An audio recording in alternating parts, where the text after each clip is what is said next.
झारखंड में भी योगी मॉडल देखने को मिला है। दरअसल मैं ऐसा क्यों कह रहा हूं, दरअसल झारखंड में लॉ एंड ऑर्डर पर उठ रहे सवालों के बीच झारखंड के कुख्यात गैंगस्टर अमन साहू को स्पेशल टास्क फोर्स यानी कि एसटीएफ ने एनकाउंटर में ढेर कर दिया।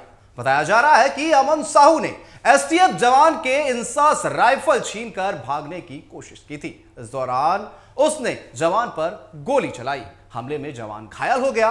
फायरिंग के बाद एसटीएफ ने जवाबी कार्रवाई करते हुए कुख्यात गैंगस्टर को ढेर कर दिया। जख्मी हवलदार का नाम राकेश कुमार है। उन्हें फिलहाल मेदिनीनगर के एमएमसीएच में भर्ती कराया गया है। आपको बता दें कि गैंगस्टर अमन साहू फिलहाल छत्तीसगढ़ की राजधानी रायपुर के जेल में था, जहां से उसे झारखंड की राजधानी रांची लाया जा रहा था। इस बीच पलामू के चैनपुर के पास उसने भागने की कोशिश की और पुलिस ने एनकाउंटर में उसे ढेर कर दिया। पलामू के एसपी रेशमा रमेशन ने एनकाउंटर की पुष्टि कर दी है। बताया जा रहा है कि मौके से 2 बम भी बरामद किए गए हैं। बता दें कि अमन साहू का नाम एनटीपीसी डीजीएम मर्डर केस में भी सामने आया था। हाल ही में 8 मार्च को झारखंड के हजारीबाग जिले के एनटीपीसी के डीजीएम रैंक के अधिकारी कुमार गौरव की अज्ञात हमलावरों ने गोली मारकर हत्या कर दी थी। यह मामला काफी तूल पकड़ रहा था। सत्ता पक्ष और विपक्ष आमने सामने नजर आ रही थी। विपक्ष इसको लेकर के लगातार सवाल उठा रही थी, डीजीपी पर भी सवाल उठा रही थी। वहीं आपको बता दें कि इस घटना के बाद हमलावरों ने घात लगाकर इस वारदात को अंजाम दिया था और मौके से फरार हो गए थे।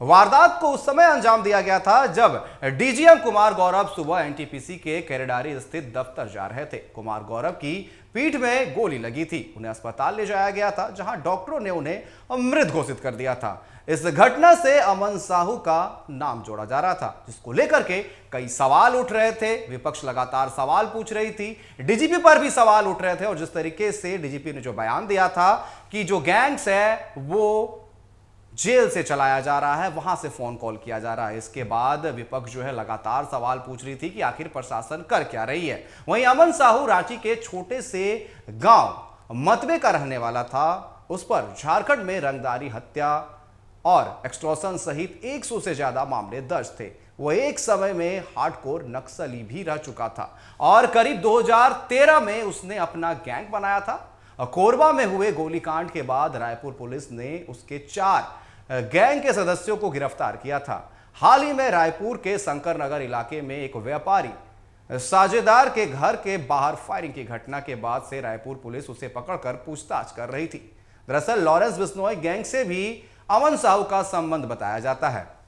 दरअसल अमन साहू का नाम कुख्यात गैंगस्टर लॉरेंस बिश्नोई से भी जोड़ा जाता है। सूत्रों के मुताबिक अमन लॉरेंस को गुर्गे सप्लाई किया करता था और बदले में हाईटेक हथियार प्राप्त करता था। रायपुर के तेलीबांधा इलाके में बिल्डर के कार्यालय पर 13 जुलाई को हुई फायरिंग के मामले में भी अमन के गैंग का नाम सामने आया था, जिसके बाद से चर्चाएं चल रही थी और रायपुर से रांची लाया जा रहा था। इस दौरान पलामू में यह एनकाउंटर किया गया और हर तरफ इसकी तारीफ की जा रही है। जहां कल तक डीजीपी पर सवाल उठ रहा था, लॉ एंड ऑर्डर पर सवाल उठ रहा था, आज सभी तारीफ करते हुए नजर आ रहे हैं। दरअसल सदन में इसको लेकर कई तरह के सवाल उठ रहे थे। इसको लेकर के यह भी कहा जा रहा था कि जो जेल है वहां से गैंग चलाया जा रहा है और इसको लेकर के अब जवाबी कार्रवाई सामने आई है और इसकी तारीफ की जा रही है।